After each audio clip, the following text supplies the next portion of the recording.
मैं तो अचानक से आ गया, लेकिन इस लड़ाई को जो लोग पहले से लड़ रहे थे मैं उनसे भी आग्रह करूंगा कि वो अपनी बात को रखें।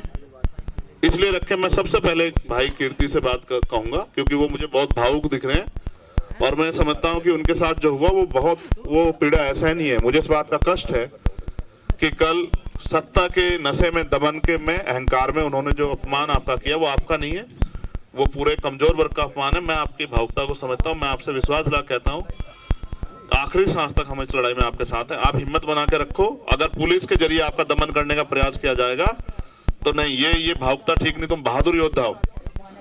कल वो बड़ी संख्या में थे, उनके पास ताकत थी, उन्होंने तुम्हें नीचा दिखाने काम किया। इससे मत घबराओ, क्रांतिकारियों को इससे बड़े बड़े दुख सहने पड़े छोटे भाई।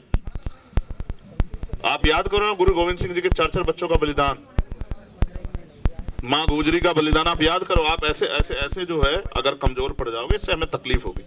तो मैं आपसे आग्रह करूंगा बड़ा भाई होने के नाते कि आप हिम्मत ना हारो, आप अपनी बात रखो। कल आपके साथ क्या हुआ और आपके साथ जो भी शोषण करने का प्रयास किया जा रहा है आप रखो, हम सब लोग आपके साथ खड़े।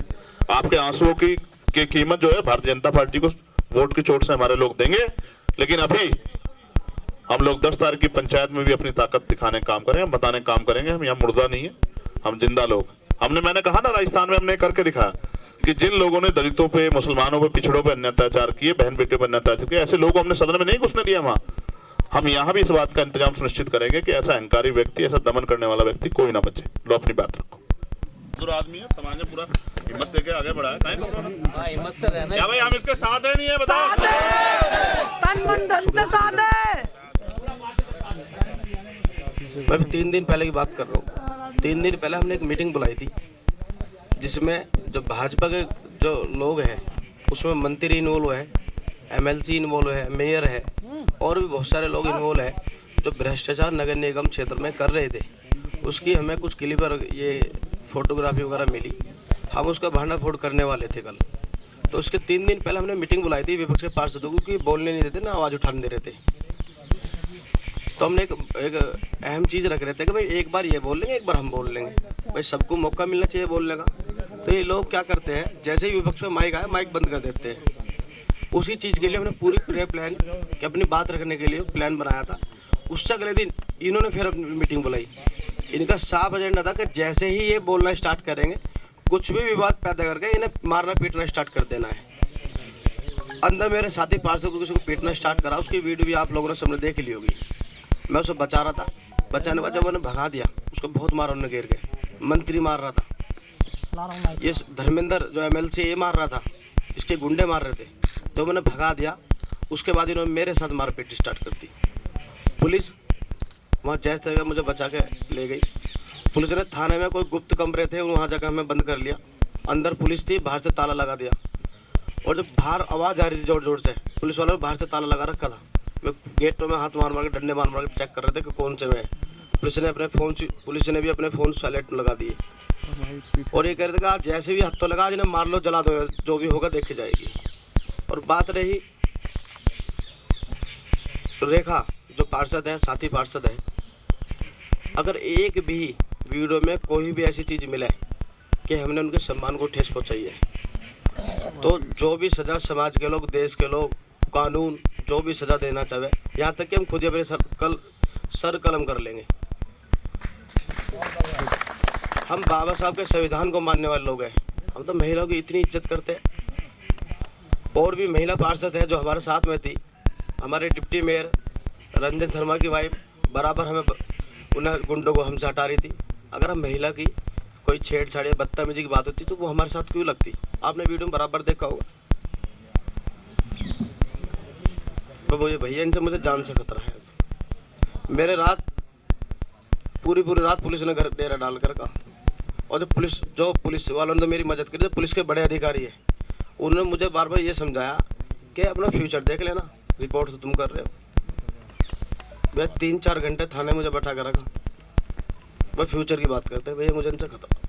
तुम्हें डर है तुम्हारी हत्या करवा सकते हैं? कुछ भी करवा सके जी, मंत्री है वो। सुबह से गुंडे भेज रहा है बार बार।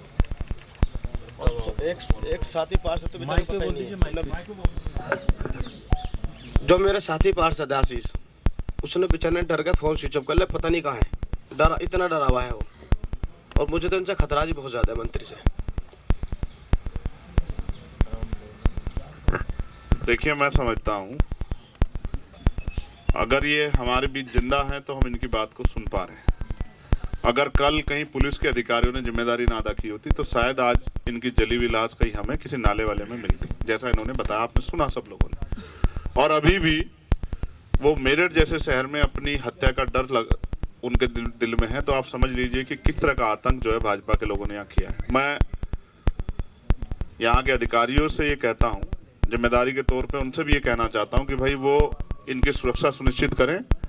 और बाकी मैं भीम आर्मी आज़ाद समाज पार्टी के जो जिम्मेदार कार्यकर्ता साथी, उनसे भी कहूँगा कि वो उनकी सुरक्षा का ध्यान रखें, क्योंकि अक्सर पुलिस भी, सभी पुलिस वाले तो ऐसा नहीं, कुछ पुलिस वाले सरकार के इशारे पे गलत चीज़ों में इन्वॉल्व हो जाते हैं, इसका भी हमें डर। लेकिन फिर मैं आपसे ये भी कहना चाहूँगा, जब आपने बाबा साहब की बात की तो आप ये भी याद रखो कि जो लोग सच्चाई ईमानदारी से कमज़ोर वर्गों की आवाज़ उठाने के लिए चलते हैं, उनका बाल भी माका नहीं होता। कल भी आपको कुदरत ने ज़िंदगी दी और आगे भी कुदरत आपकी जीवन रक्षा करेगी। आप पीछे मत हटो। आप इस लड़ाई को लड़ोगे? आप डर के घर तो नहीं बैठ जाओगे?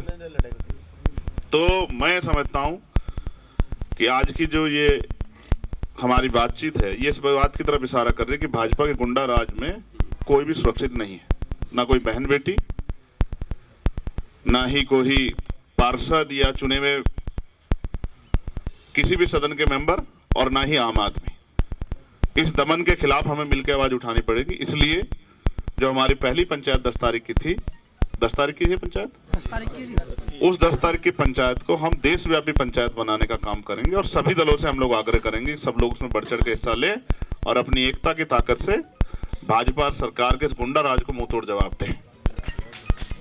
मैं आग्रह करूंगा बल सब चीजों से ऊपर हटके, ये इंसानियत की बात है, ये न्याय की बात है।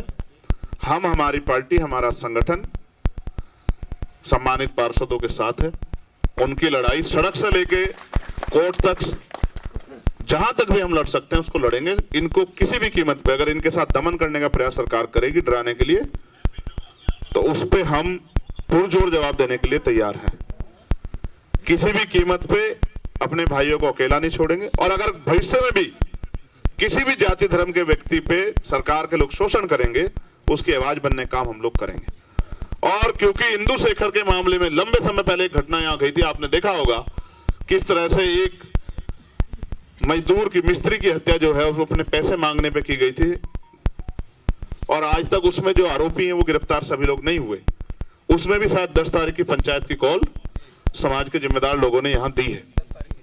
मैं खुद उस 10 तारीख की पंचायत में शामिल होऊंगा और मैं बड़े पैमाने पर आह्वान करता हूं देश भर के लोगों से कि वो भी 10 तारीख की पंचायत का हिस्सा बने। अगर सरकार, पुलिस, सब लोग मिलजुल के दमन करने का काम गरीबों का करेंगे, निर्दोष लोग करेंगे, तो उनके खिलाफ आवाज आज नहीं तो कल उठानी पड़ेगी। और अगर इस बात में मेरठ चूक जाता है, जो क्रांति की धरा है, जिसने देश को गुलामी से आजाद कराने के लिए पहली जो है आहुति दी, बलिदान दिया, अगर मेरठ चूक जाता है तो ये तो मेरठ का बहुत बड़ा अपमान होगा। तो मेरठ का अपमान, पश्चिम का अपमान, कमजोरों का, गरीबों का, नौजवानों का अपमान नहीं होने देंगे। हम लोग इनके साथ हैं और हर पटल पे इस लड़ाई को लड़ेंगे।